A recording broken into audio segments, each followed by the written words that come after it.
Hoje de manhã havia muitos comentários aqui pedindo para que eu falasse um pouco sobre o caso mostrado pelo Fantástico ontem, das pessoas que solicitaram o auxílio emergencial, os R$ 600 agora disponibilizados para as pessoas poderem passar pela pandemia, né, sobreviverem a esse período, e de mais de 600 mil pessoas que receberam de maneira irregular esse auxílio. Incluindo pessoas, por exemplo, como a Ana Paula Broco, essa mulher aqui do Rio Grande do Sul, bolsonarista, cidadã de bem, honesta, defensora dos bons princípios, contra a corrupção, que votou no Bolsonaro provavelmente para poder se livrar da corrupção do PT e que, sem precisar desse benefício, né, uma patricinha do Rio Grande do Sul foi lá e solicitou esse dinheiro. Ela, entre outras pessoas, né? A reportagem do Fantástico mostra ali alguns casos de pessoas que certamente não precisam desse dinheiro e mesmo assim solicitaram. Eu só quero ler para vocês aqui, estou no site da Caixa Econômica e falando aqui quem tem direito ao auxílio. Então são duas condições. A primeira delas é estar desempregado ou exercer atividade na condição de microempreendedores individuais, ter um MEI, contribuinte individual da Previdência Social ou trabalhador informal. Essa é a primeira condição.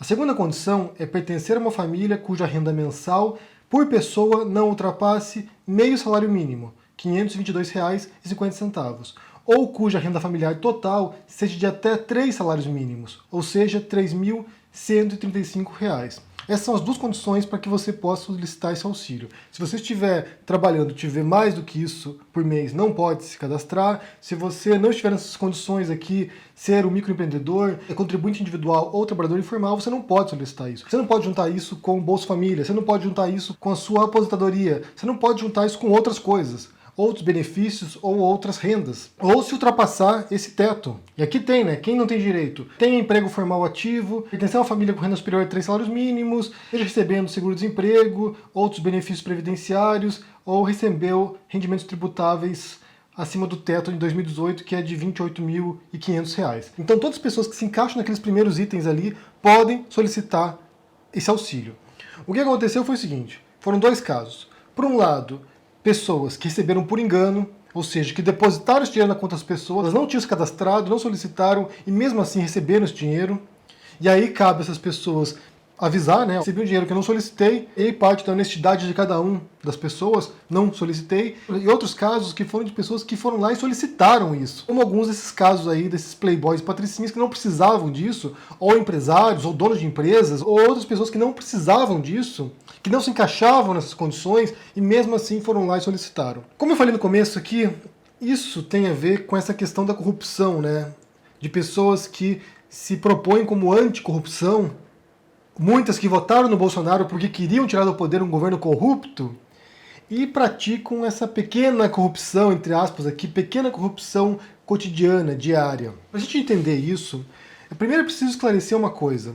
Muita gente fala, né, que isso é inerente ao brasileiro.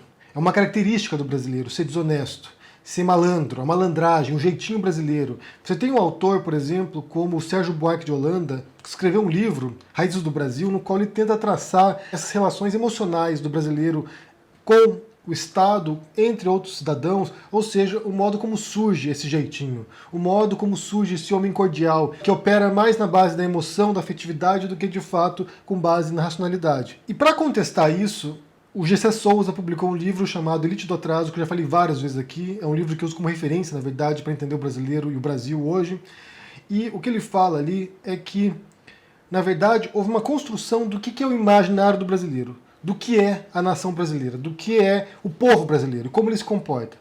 Então isso não é inerente ao brasileiro. O brasileiro não é naturalmente corrompido. O brasileiro não é naturalmente malandro. Do mesmo modo como o europeu ou o norte-americano não é naturalmente honesto, não é naturalmente digno, respeitável, trabalhador. Essa é uma construção do imaginário, que pode ser inconsciente, ou seja, um trabalho coletivo, né, intersubjetivo de muito tempo, de décadas ou séculos, ou pode ser um trabalho também, um projeto elaborado, que é o que propõe, nesse caso aqui, o Gessé Souza. Você tem ali um projeto de nação, um projeto de compreensão do Brasil. Então você tem alguns autores, alguns sociólogos que pensam o Brasil desse modo, que pensam o brasileiro como esse sujeito, né, como esse vira-lata, como esse sujeito mestiço, que se vira, que dá o laço e que precisa da malandragem para sobreviver. Basta de pensar, por exemplo, num personagem icônico da literatura brasileira, que é o Macunaíma, o herói sem moral, que, de certo modo, acaba retratando toda essa concepção do brasileiro como esse sujeito preguiçoso, indolente, que não gosta de trabalhar, que é vagabundo, que é malandro, que é trapaceiro, que é corrupto, essencialmente corrompido. E a defesa do Gessé Souza é que não é assim. Na verdade, o brasileiro é tão corrompido quanto qualquer outro nacional de outro país, ou é tão pouco corrompido quanto outros cidadãos de outros países, que não tem nada essencialmente corrompido no brasileiro. E você ouve essa mensagem sendo repetida por diferentes personalidades, tanto à direita quanto à esquerda, que o brasileiro é assim, ele age desse modo, é um vira-lata mesmo, ele age desse modo. É um vira-lata quando está no Brasil e é um vira-lata quando está fora do Brasil. Até a piada do vira-lata caramelo, como se fosse algo característico do brasileiro, também tem esse caráter, eu acho, de associar esse vira-latismo com o Brasil. Então não há nada particularmente especial no brasileiro que o torne corrompido, mas esse imaginário construído de certo modo, estimula certos comportamentos. Eu quero fazer um comentário aqui. Ontem eu falei sobre emigrar, né? Sobre a vida de um imigrante, quando você vai embora do seu país. E tem muita gente que, no Brasil, faz isso agora, por exemplo. Vai lá e pede um auxílio, um benefício que não precisa. Ele vai lá e faz isso, no Brasil. Mas quando está fora do país, quando está nos Estados Unidos ou quando está em algum país na Europa, não faz isso. E por quê? O que muda dessa pessoa em seu próprio país, dando esse jeitinho, essas malandragens cotidianas, e fora não faz isso? Bem, por vários princípios, na verdade, mas também por essa noção coletiva. Primeiro, sobre punição também, né? Por exemplo, se eu negar imposto nos Estados Unidos, você não pagar o imposto que você deve, dá cadeia. Dá cadeia. A pessoa vai presa. Eu trabalhei para um cara que tinha uma empresa lá que ele foi preso porque ele não pagou imposto. Só negava imposto e não declarava os funcionários. Ou seja, a pessoa vai em cana. E isso em vários países funciona assim também. Se você não paga imposto, você vai preso. Eu tenho minhas dúvidas se alguém vai preso no Brasil por isso. Uma coisa que o Gessé Souza comenta no livro dele é que, por exemplo, toda a retórica anticorrupção que se voltou contra o PT, contra os políticos em geral, né, que na verdade existe uma retórica, existe toda uma mentalidade que é contra a política. Ou seja, todos os políticos são bandidos, todos os políticos são corruptos. E assim como a população também é corrompida, né, nessa mentalidade coletiva. Todo mundo é corrompido. Por outro lado, isso vai em oposição a uma noção de que o mercado é nobre. A política é corrompida, então vamos privatizar o que tiver aqui estatal, vamos privatizar isso aqui porque o mercado é nobre e ele vai saber gerenciar melhor as coisas do que o Estado. Porque não há corrupção no mercado. O que é uma bobagem completa, né? Se é que essa noção de fato é uma bobagem completa, achar que a corrupção só está na esfera da política. Quando, na verdade, essa defesa, por exemplo, tanto do Gessé Souza quanto do Acemoglu, que é um autor e um economista bastante conceituado, é de que a verdadeira corrupção ela atende os interesses da elite econômica e financeira.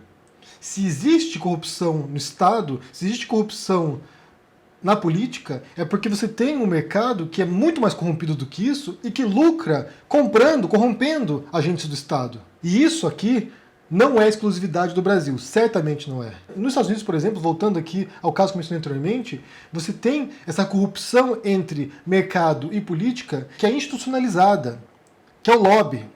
Quando empresas, por exemplo, farmacêuticas, e aqui são casos denunciados mesmo pela esquerda norte-americana, democratas denunciando democratas, como você vê, por exemplo, em documentários do Michael Moore, você tem, por exemplo, Hillary Clinton, que é financiada em grande parte pela indústria farmacêutica, recebe milhões de dólares para isso. Você tem congressistas norte-americanos que recebem financiamento de campanha de grandes corporações e depois, uma vez que eles chegam ao poder, uma vez que eles chegam ao Congresso, eles começam a passar leis que privilegiam essa elite econômica, essas corporações, que desregulamenta o mercado. Muitos dos abusos do mercado financeiro norte-americano são decorrentes de práticas de desregulamentação do mercado financeiro. E isso feito através de Congresso norte-americano. Ou seja, pensar que o político brasileiro é corrompido e o político norte-americano é incorruptível é uma tremenda bobagem, porque na verdade você tem isso institucionalizado, como eu disse. É uma prática conhecida. Basta a gente pensar, por exemplo, num caso de alguns anos atrás, quando houve o massacre de Parkland, numa escola de ensino médio que um atirador entrou lá e matou vários jovens. Posteriormente a isso, Alguns desses alunos, sobreviventes do massacre em Parkland, foram numa convenção com o senador Marco Rubio, que foi um dos candidatos à presidência pelo Partido Republicano. E esses jovens foram lá e cobraram do Marco Rubio. Falaram o seguinte: você recebe financiamento da NRA. A NRA é a National Rifle Association, que é uma associação armamentista nos Estados Unidos, de colecionadores de armas, de portadores de armas nos Estados Unidos. E eles falaram o seguinte: você recebe grana dessa associação. E é uma associação que constantemente faz lobby, ou seja, injeta grana em políticos para que eles não passem leis para restringir a posse e o porte de armas nos Estados Unidos. Ou para evitar, por exemplo, rifles de assalto, que você, um cidadão comum, possa comprar um rifle. E daí eles foram lá e cobraram do Marco Rubio: olha, é o seguinte, você promete que você não vai receber mais dinheiro da NRA, que você não vai receber dinheiro dessa fundação mais?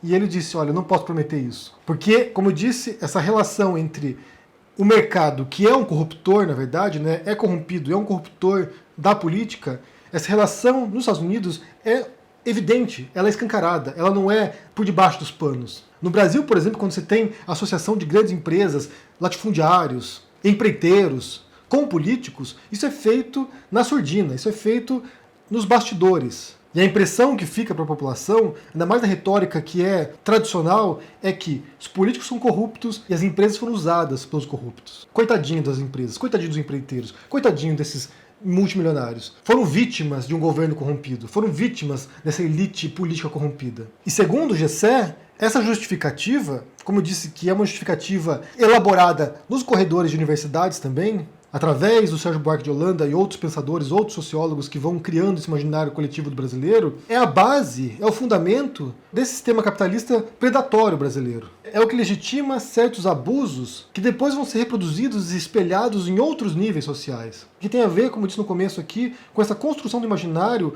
como um ser, como um cidadão essencialmente corrompido. No qual esse tipo de situação aqui, de você ir lá e pedir um dinheiro que você não precisa e que você não tem direito também, ela é aceita desde que você não seja descoberto. Se você for malandro e passar batido, tudo bem. Malandro é mané é mané. Mas se você for pego, aí os olhos, né, dos cidadãos de bem se voltam e condenam a pessoa. Porque o corrompido é sempre o outro. A outra faz arminha com a mão, camiseta do Bolsonaro, contra a corrupção, e vai lá e pede um benefício. Você tem agora no governo um presidente e a família dele que estão envolvidos em escândalos agora, um atrás do outro. Flávio Bolsonaro agora e esse escândalo da rachadinha, mas eles são os paladinos da justiça, eles são aqueles que enfrentam a corrupção. Porque a corrupção é do outro, é o dedo que aponta para o outro. Eu imagino que você esperava aqui um vídeo falando sobre a moça aqui, né, sobre a Patricinha que foi lá e pega esse dinheiro, mas no final das contas a discussão é muito maior do que isso, na verdade, né? A discussão é sobre a própria corrupção e essa própria autoimagem do brasileiro, e que ela é disseminada, na verdade. Ela não é exclusividade de um grupo. Muita gente, muitos brasileiros, à esquerda ou à direita, pensam no brasileiro como essencialmente corrompido. Sempre disposto a pegar aqui, morder as beiradinhas aqui, sem que seja visto. Mais do que um destino, mais do que uma maldição de ser corrompido, na verdade isso parece sim ser um projeto de destruição da autoimagem, de destruição da autoestima, de aceitação dos absurdos, uma idolatria do mercado, como se as estatais fossem corrompidas e, quando passar para a mão de megacorporações, essas megacorporações vão ser honestas, vão cuidar melhor desse patrimônio. E isso serve para desmantelar certas conquistas, e que beneficiam todo o país e muitos brasileiros também. Eu recomendo que vocês leiam esse livro de Gessé Souza, A Elite do Atraso, porque, como eu disse aqui, serve de base para muita coisa que eu falo aqui e muito do que eu entendo hoje sobre o Brasil. A gente teve uma conversa muito legal dias atrás aqui também, confira se você não assistiu ainda, no qual ele também aborda essa questão da corrupção e dessa elite brasileira e como ela opera. Também confira o meu livro Minha Especialidade é Matar, que está disponível agora na pré-venda na Cota Editorial e vai ser logo entregue para as pessoas que compraram na pré-venda, também chegaram nas livrarias e já está disponível na Amazon em e-book para celular, para Kindle ou para o computador. Então confiram. Quer saber o que vocês pensam sobre isso, sobre essa questão aí da corrupção brasileira, né? Se ela é inata no brasileiro, se o brasileiro nasceu corrompido e assim que é, e nada pode mudar isso. O que você pensa da interpretação de Gessé Souza sobre isso, na verdade, né? Que é uma construção do imaginário para destruir a imagem, a autoimagem do brasileiro.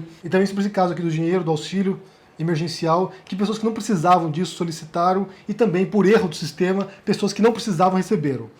Me diga o que vocês pensam sobre esse assunto, deixe aqui no comentário, deixe o joinha, assine o canal, ajude no Apoia, a gente se vê por aí. Abraço e até mais. Tchau!